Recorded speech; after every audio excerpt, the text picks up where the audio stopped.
Welcome to the Black Girl Burnout podcast. Kelley here, and today we have a guest. Our guest is Shalanda Armstrong. And when I tell you all, this episode is a don't miss, I'm not kidding.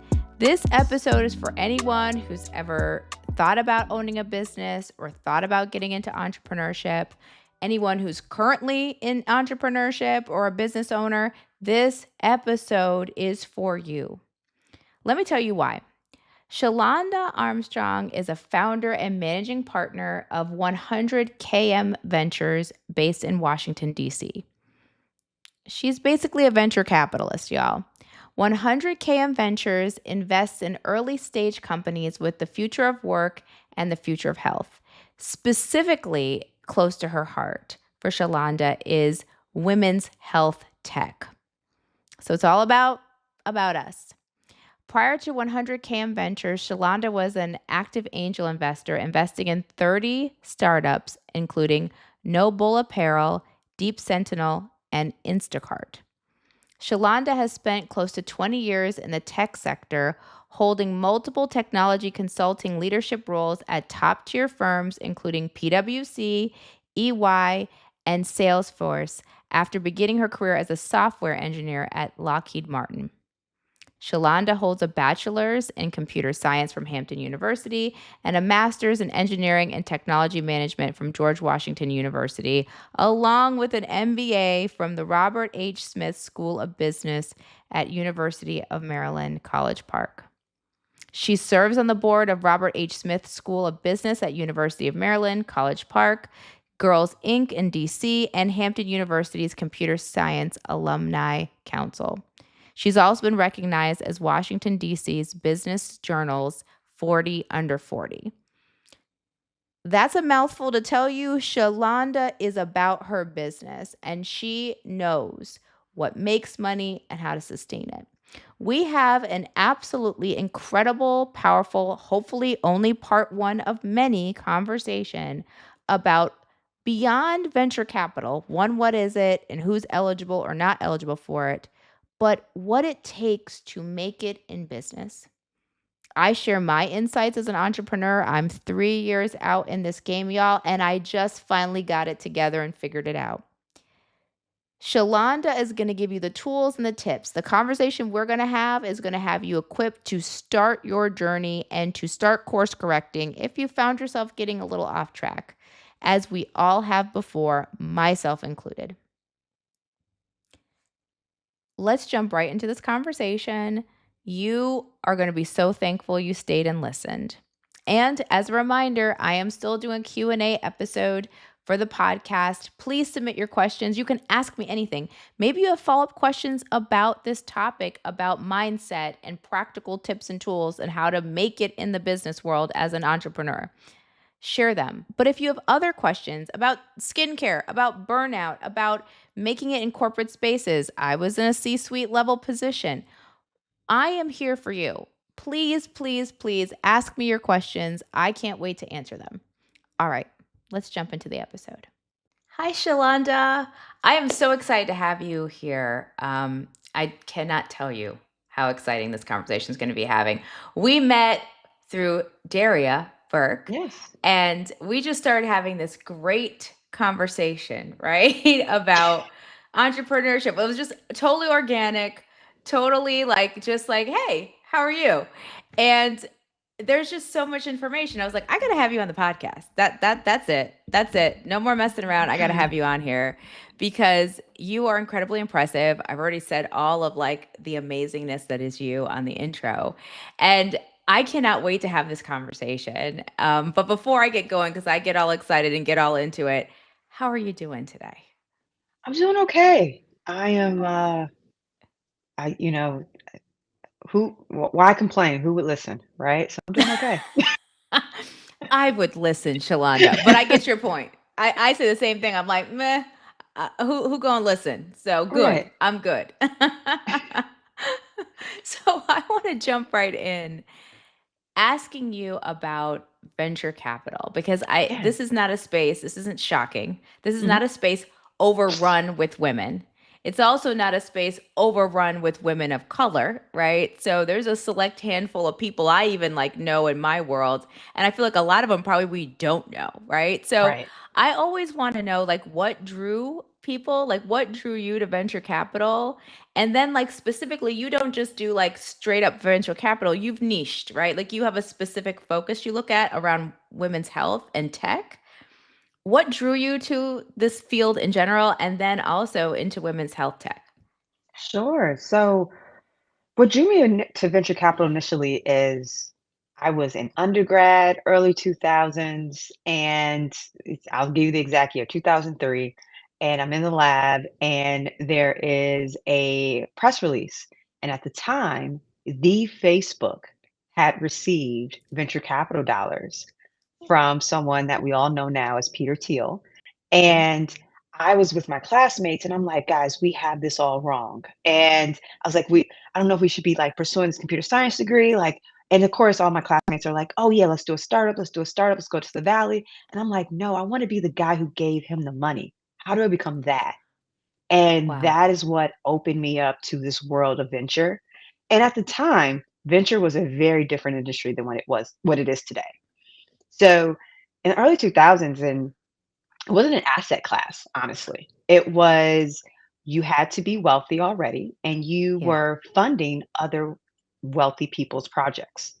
And that is kind of how venture was beginning to scale. And then over time, it has now become an asset class that we see endowments and foundations that are a part of it now, as well as high net worth individuals. And it's grown into this whole industry that's been a little bit romanticized, in my opinion, because it's not as glamorous as people think it is. And so that's kind of how I got into venture initially. I really think that's important talking about the misconceptions and the like how people are romanticizing it. But I also love this kind of decision where you're like, I want to be the person that gave the money. I think that's such an interesting perspective because I could see easily at that time how everyone was like, no, we need to get in on like just make up a thing. Like let's just create a thing and try to get in on this money. And I love the thinking about that because I feel like in so many ways you were thinking there's power in being the person who invests. That's what you saw, right? It's like if the people with the money is investing in the same five people, we still keep getting the same five products, right? And Right. like you were able to see, like, if I'm the one giving the money, there's a level of power and more importantly, impact I can have on that. And so, how did that background impact you when it came to focusing on women's health tech? Like specifically, I can see it. I'm seeing the vision. I'm seeing how you went from, that 2003 moment to today. And I want to kind of know how you have used the power and the tools and the levers of venture capital to get you to specifically helping women. Sure. So I started off as an angel investor. So over probably like 15 years ago, I was an angel investor. And so I was just trying to understand how do you invest in startups? And what makes a great founder? Really, are you betting on the idea or the founder? And just kind of going through all of those lessons around angel investing. And what I naturally gravitated towards was women's health. And so I like digital health solutions that were actually addressing some of the problems that we experience every day as women. Honestly, we're 51% of the global population, and there has not been any real research or innovation in women's health. And there's this perception that we're just men that can have babies, and there's so much more to it. We're just now, 2025, we're just now starting to have an open conversation around what menopause is and what it Yes. looks like. And that's only because now millennials are premenopausal. So just Yes. think Yeah. about how long and how many things that we just don't know about our hormones and how certain things or foods are impacting us, whether it's around our fertility or just the way that we're responding to stress and how we hold stress in our bodies differently than men. There's just so much opportunity and research that's really needs to be done in the women's health space. And so, with the firm that we launched with 100 km, that's why we decided to focus on what we call the future of health, because for us, the future of health is women's health and the future of work, because those are the two most important things for us in our daily lives is how are we going to make money and how are we going to stay healthy? Yes, I mean, you're speaking all of my like love languages. Now y'all are starting to see why we got along so well at this event and just start having this conversation. Because I was like, yes, yes, and more yes. One, like women's health, Black Girl Burnout is ultimately about women's health. It's about women's mental health, right? And my day job with my consultancy is all about the future of work, how to facilitate, how to increase culture in a way that produces revenue and innovation, without killing the spirits of everyone around. And I agree with you that it's really disturbing. You see these studies. I was floored when I realized that up until I think a year ago, not even a year, we were testing like sanitary pads and tampons, not with actual blood, but with like liquid, just the Yes. regular liquid. And I'm like, well, no wonder people are like, this don't hit it. This is not the right, like, that's not what my period is. We never looked at women's period blood to test it. This is the kind of thing that happens when we've got too many men in a space that just don't know or unwilling or uninformed about these things. And so having someone there who can pull the levers by having the money to be able to do that is going to change the world. Like, I really do believe that, Yes. because ultimately there are good scientists out there. There are people every day who have great ideas, people Mhm. every day who are doing research papers, but those people will never have access to the dollars that are needed to translate into products that change my life. And Right. you're the missing. It sounds like what you're trying to say is like you're that missing step that connects that great idea, that great research to a tool, a product, that I will then use and benefit my life. Am I getting that right? Yes, and I'll And say, if you are also building a venture backable company, right? And so when I say that, absolutely, there's been a lot of innovation within women's important. health. But not all women health companies are actually venture backable for various reasons. It's not around just the um, population that you're serving, but also how quickly that solution is growing month over month. And so that's why I say and, because I get a lot of deal flow, and everyone has a different company that they're starting. And a lot of it's really, really great ideas and are going to be very successful companies. They just may not fit the venture model because of how we have to operate as a venture fund and how we need to return capital back to our investors. And I think I want to just take 2 minutes and explain that, because I think, like you said, you started off by saying there's so many myths around venture Yes. capitalism, right? And what it is and what it isn't.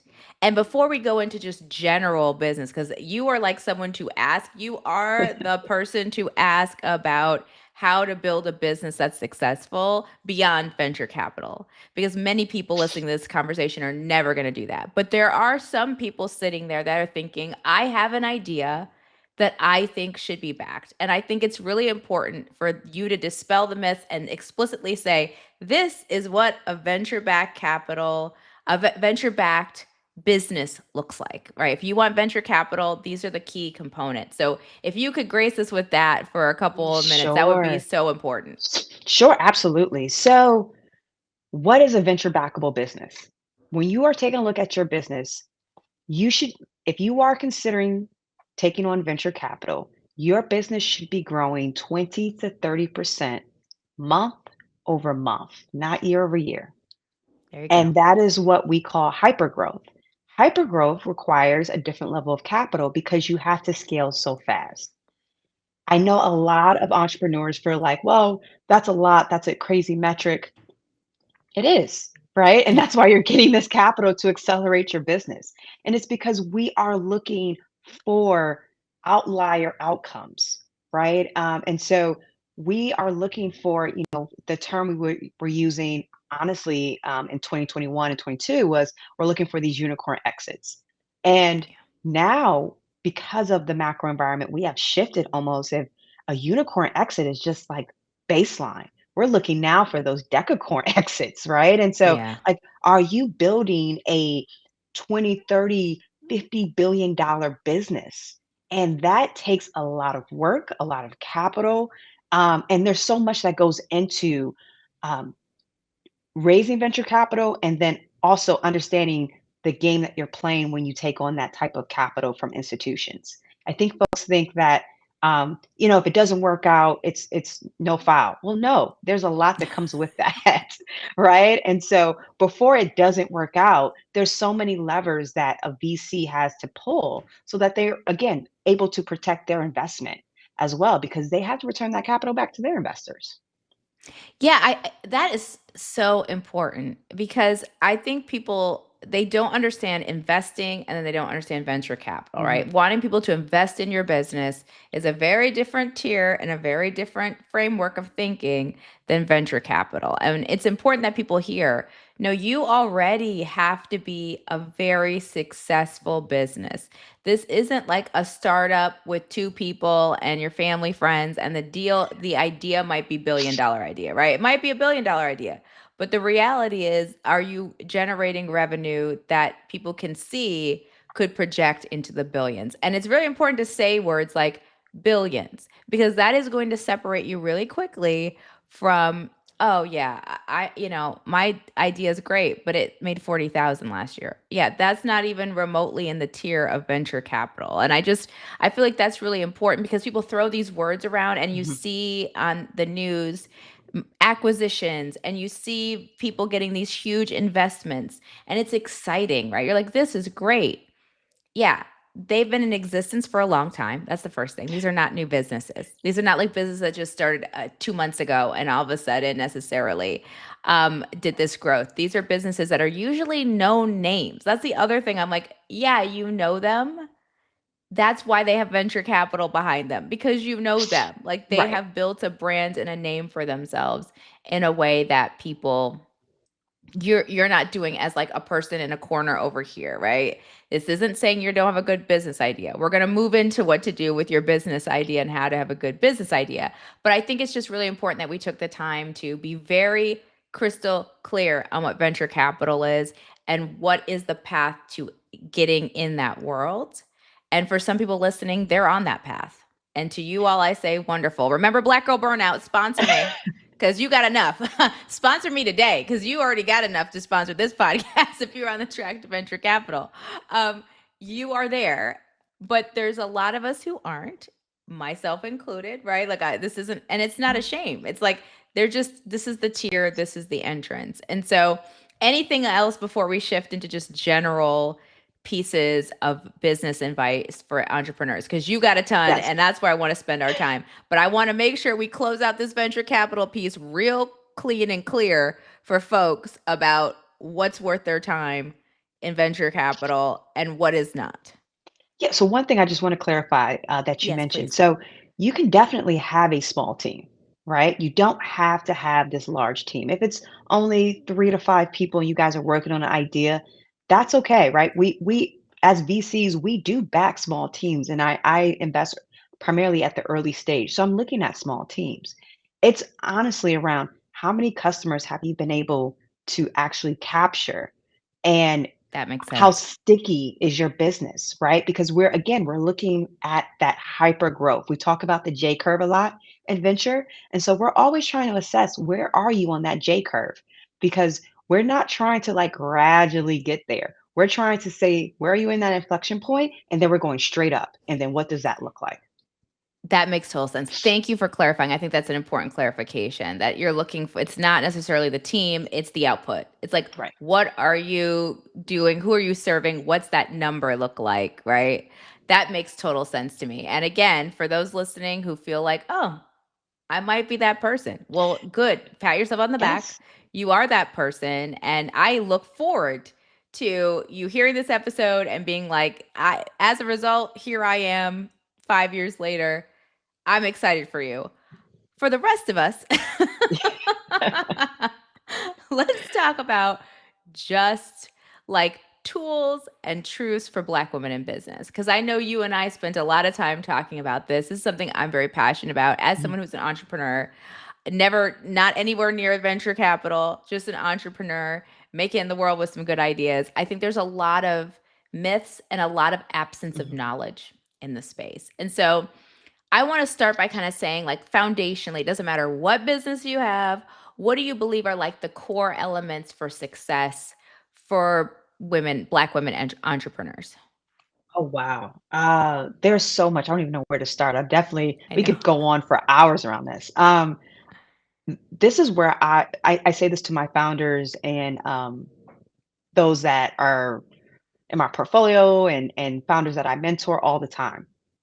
You as a person have to be growing faster than your business. Amen. Yes. And so you have to figure out all your own stuff.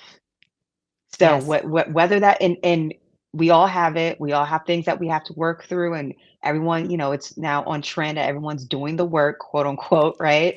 Yeah. And Use yes, quotes around that. right. Definitely quote that, Shalanda. Don't be out here saying doing the work. You know, everyone said, I'm doing the work. And I'm you're like, doing no, the you're not. work, right? No, you're not.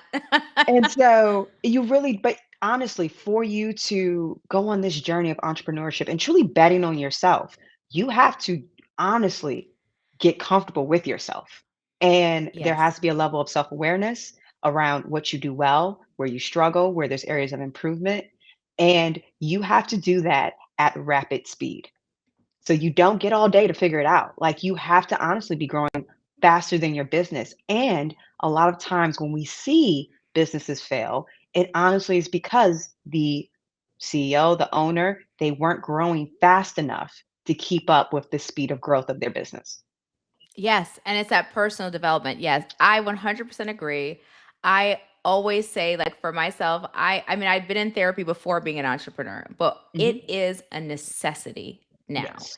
And a necessity, and obviously finding a therapist, finding a person who understands you're an entrepreneur, understands those kinds of pieces, a necessity because it is all you. And I cannot tell you how liberating and scary and eye opening it is when it's all you. Like you begin to realize, oh, the stuff that I got away with never developing in myself, Mhm.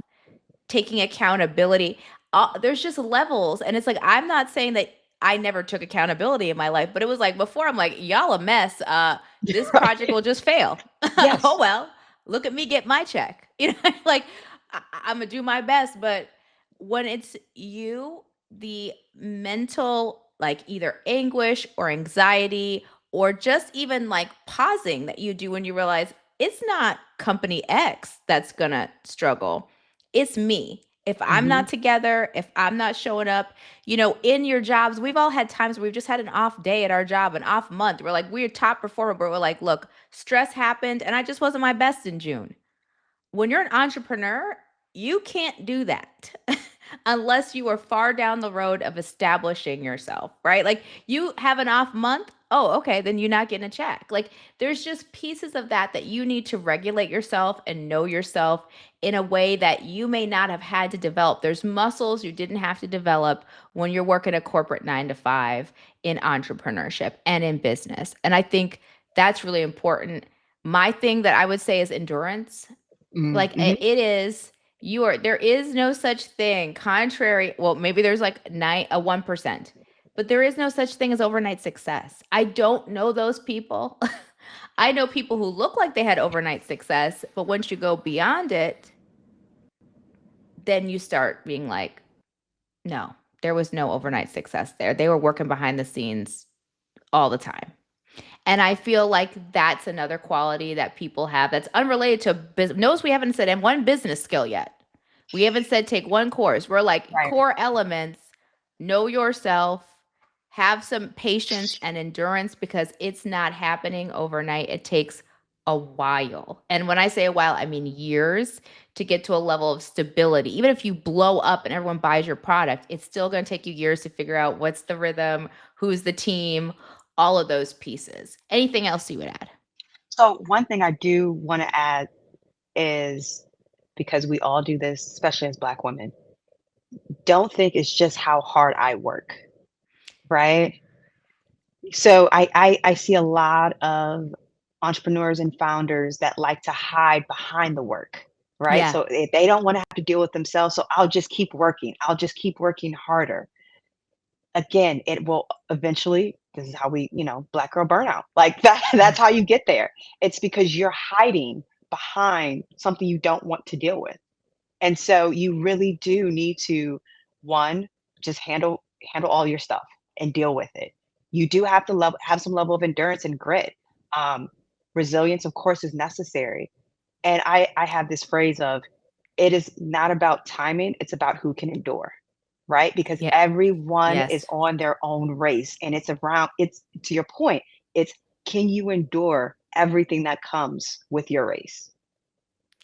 100%. I cannot, like, yes, yes, yes, yes, yes is all I can keep saying, because it is an endurance test. I really do believe it. And I say this to people as someone who's been completely on my own, doing my own business for 3 years. And I will tell you, it is literally year three that I Mm, finally unlocked my future. And that's actually early. I would argue I'm ahead of the curve by unlocking this in year three, wow. but 3 years, it's usually about five, but Mhm. 3 years of taking the time to be like this. And when I say 3 years, when I tell y'all 3 years, I mean like 3 years, 2 days ago. 2 days Wow, ago, no congratulations. lie. Thank you. I unlocked contracting ideas. I'm like, I got it. I all the other things I've been doing, it all is here, and now I can execute, and now I can see 2026, 2027. I got it. 3 years to that. And in between then, it was a lot of endurance. And you cannot hustle around the work you have to do. You cannot hide in a process. I did that too. I did 55 business plans and Mm, 55 ideas. I was like, no, girl, yeah. this is your wound, or this is the visibility gap Mhm. you have. You're scared here. And you could do 55 plans. If you don't do this thing, you're not going anywhere.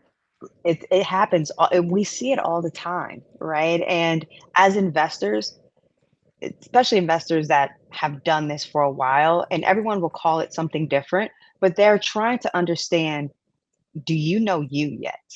Right? And do you know what you're taking on?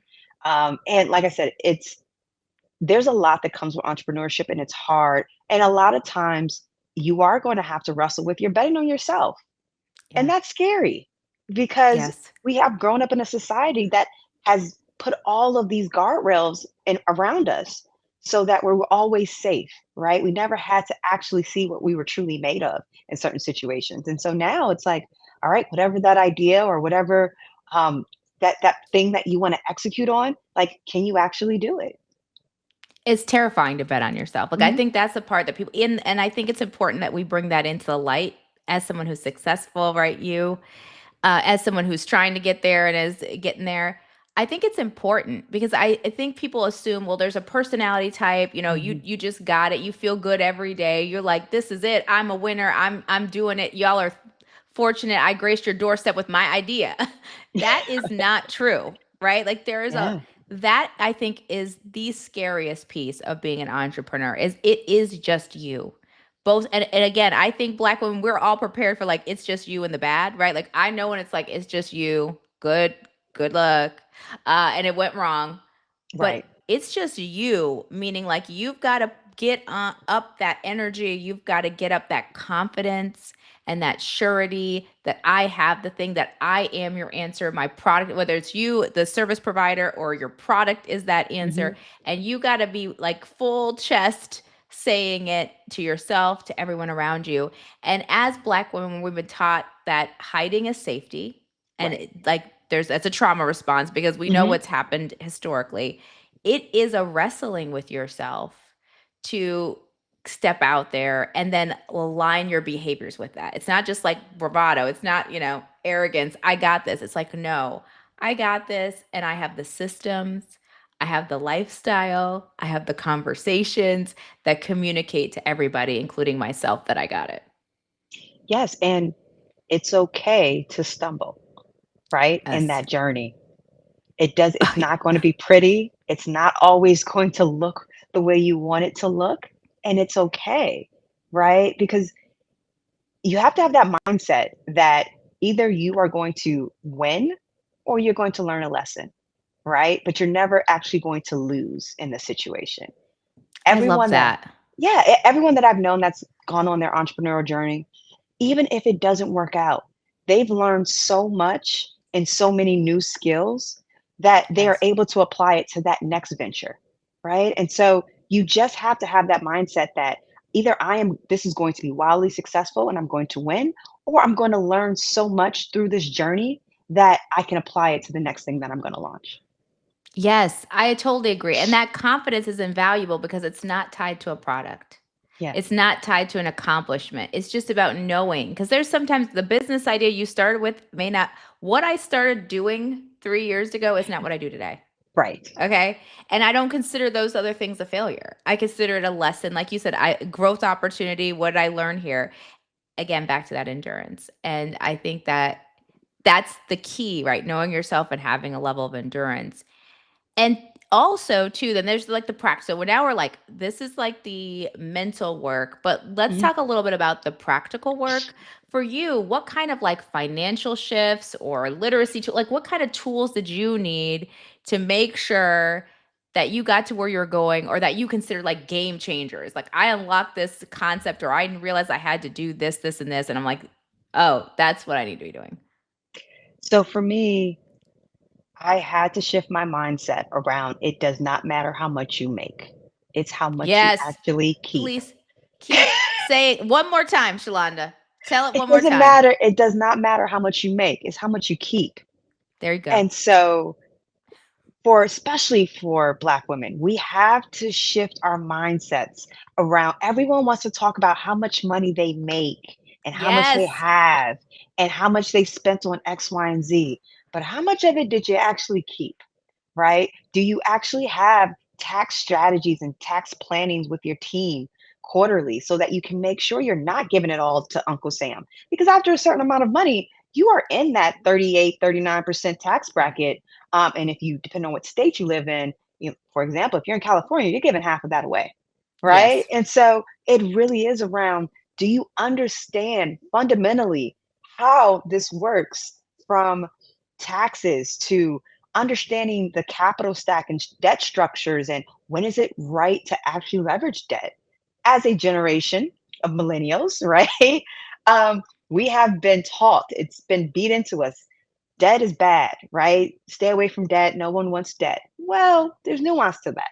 Consumer debt is an issue, but there's absolutely so many ways you can leverage debt.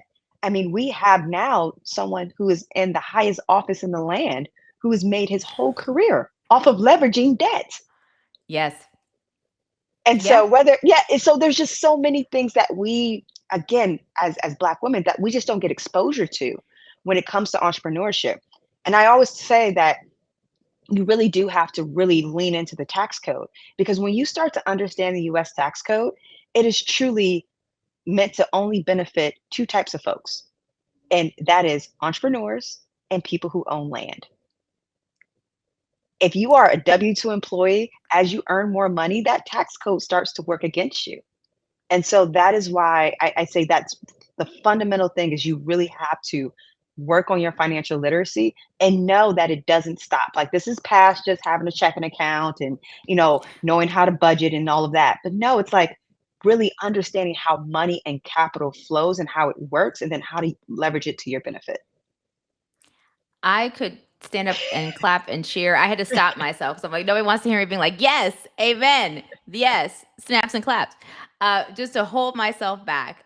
This is so important. It is not what you make, it is how much you keep. Yes. It is so important. Not how much you make, it's how much you keep. Because if there's one thing I could get people who listen to this podcast to do is stop buying products and getting involved with people who keep telling you, I'm gonna make you 7 figures. I'm gonna make you a 6 figure person in 6 months. That does not matter. It matters what you have in your bank at home. If you have $100,000 in your checking account, good job. That is a win program for you. If you have $1 million as your salary or whatever your take home was, wonderful. Congratulations. There are a lot of broke millionaires. There Yes. are a lot of broke multi-thousandaires. And if there's one thing I could tell people, the poorest I have ever been is when I cracked 6 figures. Mm. The richest I have ever been up until probably recent is when I was making 5 figures. Why? Because my income to debt ratio was nothing. Like I had no debt, I had no problems, I had no team. All my money, I was like, "Oh, I made this money and like a third of it is just spending play money." That was the quote unquote richest I have ever been. And I've also been in the early days of entrepreneurship, over leveraged, not understanding Yeah. debt in the right way, but made a lot of money. Like, I'm like, I made stupid money. And then we got to the end of the year and like, what did you take home? Right. Nothing. Okay. Do not make that mistake. And how Yeah. you get there is by focusing on the number and the focusing on what I sold this, I did this. No, it's what you keep. It's Okay, what of all that about did you what you do. keep? It's You got all about what 55 you team keep. members Yeah. and your cousin on the payroll, then you are not a millionaire. I don't care if you Right. made 10 million. If 9.9 of it goes out the door, you are not a millionaire. And I think it's also you have to change your relationship with money, right? And I Yes. think that's the part where we talk about like just doing that work, right? Of are you self-aware enough of how you respond with money? Because if as you make more money, if you are constantly having lifestyle creep because you are trying to keep up on whatever's on Instagram or then you're constantly going to find yourself behind the eight ball. And I have talked to many, many entrepreneurs. That tax bill at the end of the year, because they did not pay their quarterly taxes correctly or they didn't estimate correctly, and they're just like, "How did this happen?" It happened because there was no strategies or planning, and you were just taking in money and spending it as it was coming in. And that is the Yes. biggest issue that I've just seen with entrepreneurs. So that is like the first step is you have to really get comfortable with your relationship with money. I agree. And taxes is a piece of that. That's the second piece of advice. It's not how much you make, it's how much you keep.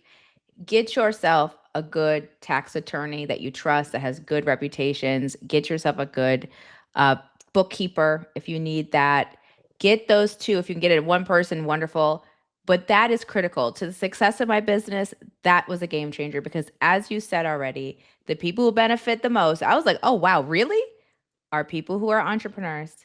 Mhm. I didn't know about the landowner part, but I will tell you firsthand entrepreneurship is great for your tax life if you have the right people involved. And otherwise, it will terrorize your life. Yeah.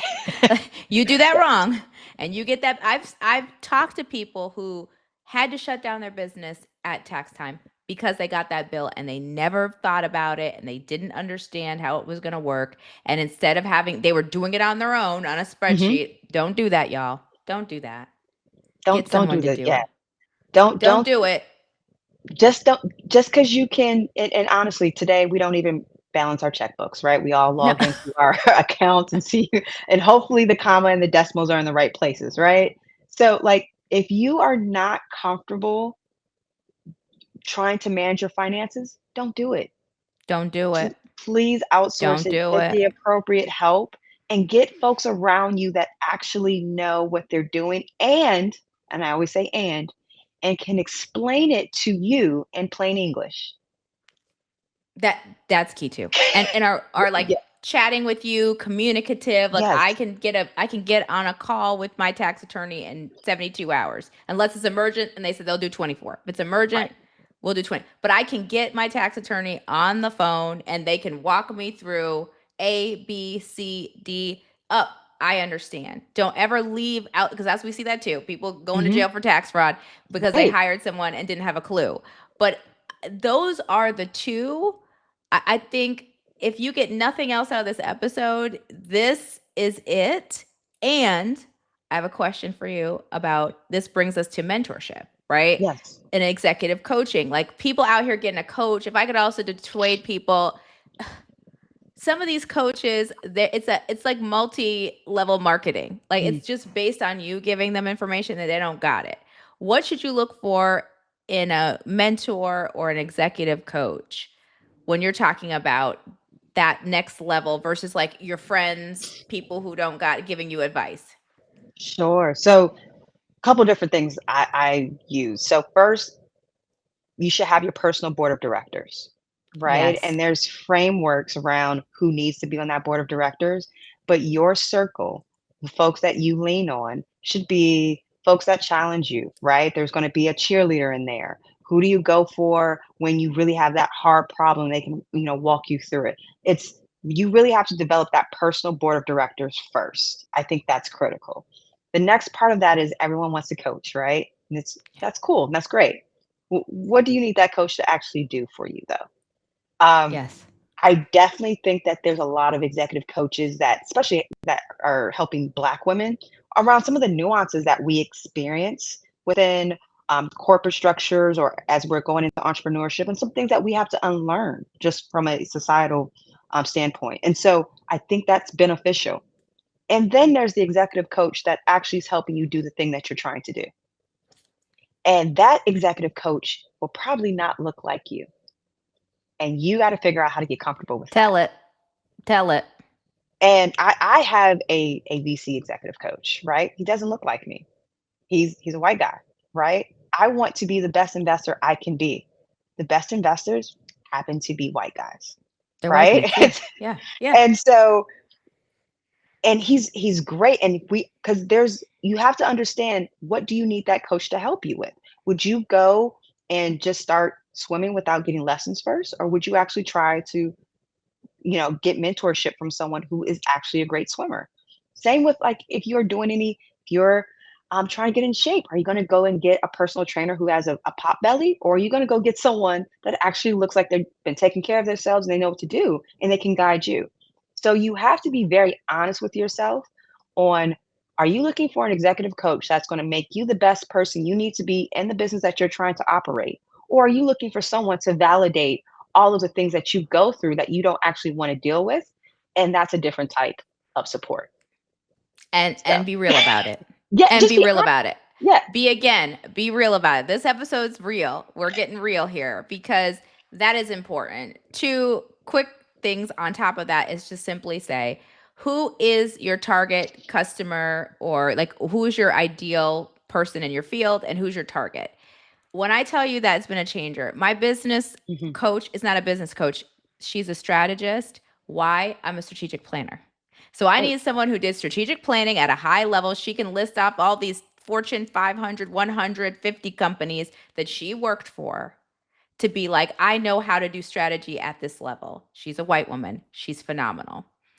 Second person, who's your ideal customer? Who would I like to sell to? White man took me and taught me how to reverse engineer my business. He was just like, yeah, this is Mm. how you do it. I had 90% of what he said, I had no idea what that man was talking about. He wrote it down then in an email. I took said email to people and said, how do I execute this? That is why I can tell you 2 years early, I'm where I need to be. And I knew it because I asked him, how do I get you in it as a customer? And Right. at that time it wasn't appropriate, but it was like, how do I want to work with you. I want this thing to work with you and the kind of company you are running, a multi-billion dollar company. That's how you do it. And he does obviously not look like me. But Yes. that's the key. Stop getting stuck. Now, again, if your business requires that you need a Black woman coach because you're into that field, then get that person, but have them Yes. have the reputation and the resume that matches it. Do not get a peer. Do not get someone who's selling you a program. You don't Hmm. need a program. You need a mentor. You need a person who's done it over and over again to teach you how to do it right. And again, it's about being honest with yourself. What do you want out of that relationship? Whether it is that mentorship or that coaching relationship, what are you trying to gain? So I have executive coaches that I work with. That's really just a more of the unlearning side of some of Yes. my own habits around business. Excuse me, in the way that I navigate things. And then I have my executive coach where I just go deep dive into investing, right? And so Yes. you just have to be very honest of what you are trying to accomplish. And I think a lot of entrepreneurs, especially in those early days, they're not ready to be honest because everyone has been sold this I'm a fake it till I make it type thing. You don't have Yeah. to. If you're just honest, people are ready to collaborate with you and help you get the support you need if you're honest about where you are in that journey. And clear, honest, and Yes. then clear to translate it to them. There's a lot of people willing to help. That person who reverse engineered my business, he didn't send me a price invoice afterward. He did it because he saw that I was really good at said thing and was like, I want to help you. But I had to be clear about where I was going and what I wanted and be specific to the questions. I think Yes, yes, all the things. Yes, this is so important. And I hope people are listening to this because this will make a difference. I am telling you, as someone who's been on the journey, you, Shalanda, are even ahead of me on the journey. We are telling you, okay, this is what makes success. And unlike a lot of people in the social media sphere who are just talking words and Hmm. saying things and looking good, the receipts that people can bring you is what's going to change it. And do you know the receipts of the people that you're investing in or going to? Any last words of kind of wisdom for Black women in the business arena? Any last words? And then tell us how we can connect with you, Shalanda. Absolutely. So my last words would be collaborate, collaborate, collaborate. There are Black women are the fastest growing segment of entrepreneurship in America. And we are likely to be solopreneurs because we don't actually build out companies or big enough teams. And Yes. there's just not a lot of collaboration among Black women. That has to change. And I really want your listeners to understand there's so much power in collaboration. There's so like and it's not just trying to collaborate with someone above you, it's collaborating across because you never know where folks are going to end up. Yes. And so that Yes. is extremely important. And honestly, that is how we move the needle for all of our businesses. Is because you don't know who's connected to who. And as you may be explaining a problem, they can go, oh, I have someone I can connect you to that can help you with that. Right. Yeah. So we really, really need to open up and just collaborate more and be okay with collaborate. We don't have to gatekeep everything. And I think a Yeah. lot of folks are in this scarcity mindset where, well, there can only be room for one. And I would say, please do not get tricked out of your spot to believe that there's only room for one of us. There's so much room for all of us.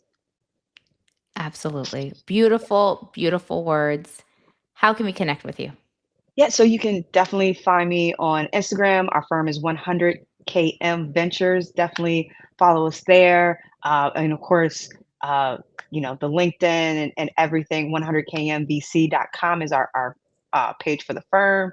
And so definitely reach out. Would love to connect with folks. If you are a founder, feel free to submit your pitch deck on our websites. I'm sure I don't want you getting hit up for pitch decks to connect Yeah. with me. So if you do have a startup that you are raising, feel free to connect with us there as well.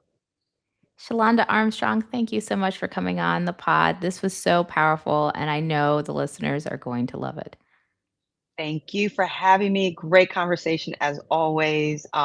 And we have to, I mean, now that we've taken some of our sidebar conversations and we brought them on air, we have to figure out how to do this again. So, Yes. Oh, we're going to do it again. Please, trust me. Don't threaten me with a good time. You're going to be back. Thank you for absolutely. coming on. All right, no problem. Good talking to you. So that's it for this episode of the podcast. I hope you enjoyed it. Shalanda is so helpful and so thoughtful. All the ways to connect with her and her company are going to be in the show notes. Please take advantage if you have a great idea. If you could be that one in a million, that what'd she say, a decacon, a unicorn, whatever language, if you think that's you, she said there's a way to reach out to her. Otherwise, please let me know in your reviews in social media what helped you about this episode, what more information you would need. Shalanda and I were talking afterward and we're just excited to continue this going and excited to keep connecting with you and giving you what you need to be the best business person you can be. To that end, the podcast is also a business and there's ways that you can support it. The first way is just liking and subscribing to this podcast, sharing it with people. If this episode, you know a person, you're like, girl, you starting a business or you're in a business, have you considered these things? Send it to them, encourage them. Numbers and downloads is what funds the podcast. So are your reviews. And I read every single one of them. Please consider leaving a review. It's like literally a tap of a button on Spotify. It's also a tap of a button on Apple, and you can leave some words of encouragement. You can also comment on the episodes on Spotify, and I respond to all those comments as well. Follow us along Instagram, TikTok, YouTube, Substack. It's all Black Girl Burnout. That is it. Very easy to remember. We own all the real estate there. Like, follow, share. And our vibrant community on Substack, I think we're at 8,000 now. It's just exploding. If you want more information where I go deeper, I share a lot more about my personal life and what's going on for me, my reflections, my struggles. It's all over on Substack. It's completely free to join. But if you have the means and you want to support, it also supports the podcast. For $8 a month, you get extra. You get an extra little plug, some more actionable things. I'm going to start doing raffles and things in the coming weeks. You don't want to miss out on the subscription. All right, I think that's it for now. Don't forget about the Q&A episode. There is a Q&A episode. The form to submit your questions is in the show notes. You can also just send me a DM on Instagram or TikTok, or send me a message on Substack. All of those are welcome. All right, until next week, rest up, take care of yourself, take care of each other, and find your joy this summer.